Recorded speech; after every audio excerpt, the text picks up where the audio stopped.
Hello guys, welcome back to the Arverei channel. As you guys know, new cards come out on Monday in eFootball. This is our first look at the new cards. Let's go. Okay guys, so first we have Pedri box to box.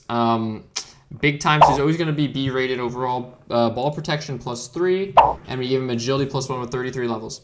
Obviously, we got his curl up to 80, which is the important part. Passing all to 90s, dribbling all to 90s.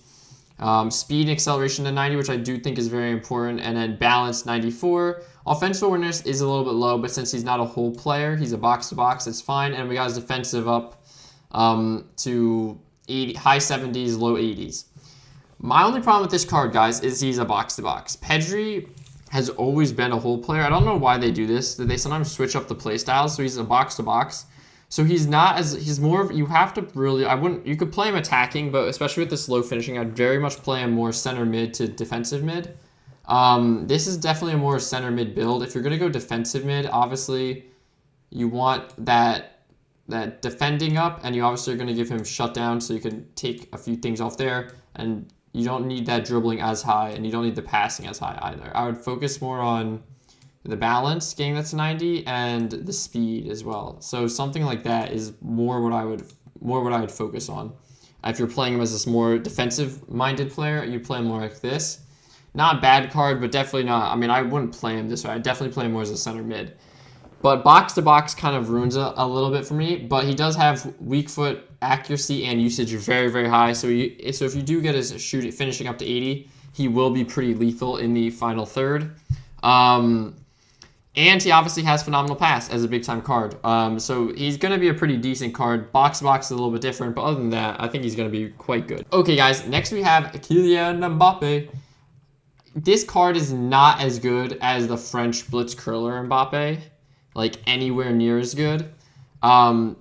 His finishing is about the same, but his curl's 81, which is very, very low. Dribbling's about the same. Offensive awareness and balance are about the same. The only thing that he's better at, actually his kicking power is worse as well. He might have slightly more physical contact, but the only thing he's actually better at is speed and excel, and that is obviously because he has acceleration burst or whatever. Yeah, acceleration burst, I believe. So that dribble is gonna matter a lot more. That's why he also has better passing. But I'm not gonna lie, guys. If you have the other Mbappe, I'd keep Blitz Curler Mbappe. He's way more OP with that Blitz Curler, and he's basically the same card. I mean, if you have him, there's no need to go for this card whatsoever. I would stay with the Blitz Curler. I think Blitz Curler is way more OP than acceleration burst, especially right now in the current meta. But these are kind of the stats.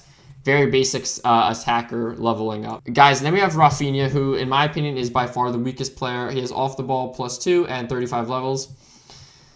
The problem with Rafinia, right? There's two things. He has good finishing, good curl, a decent passing, good dribbling, momentum dribbling, Rafinia. Good dribbling.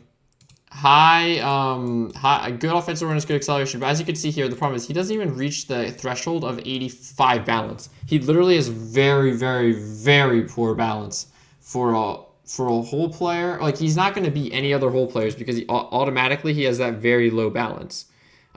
His weak foot usage is very low. His weak foot accuracy is low.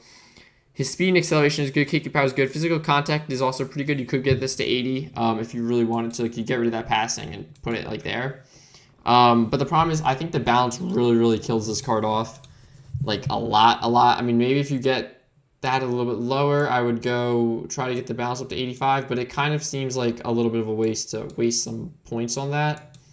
But you could do that and get that balance 85, but then the dribbling is a lot lower, and dribbling is one thing that Rafinia is supposed to be very, very good at. Yeah, I wouldn't. He's an okay card, guys. This is definitely the weakest card. Obviously, next year, if you do want a Showtime Rafinia, this is probably one of the better ones to go for. And Barca's going to cook next year, so he's probably going to be A-rated again. But overall, guys, this pack, in my opinion, is without Lamine Yamal and without Liwa, it's definitely weaker than the European with the Kvaratskhelia, definitely weaker than the Premier League Salah pack. It's maybe on par with the Dembele, Desiree Doué, and whoever the other card was. It's kind of on that pack. It's an okay pack, but it's not the best pack. I personally wouldn't spin for it if I was you, especially because most of the people have Pedri, some sort of Rafinia, and Pedri's probably the only card to go for, and he's not the most OP. But that's just my opinion, guys. Hope you guys enjoyed this video. If you did, please like and please subscribe, and I'll see you next one. Peace.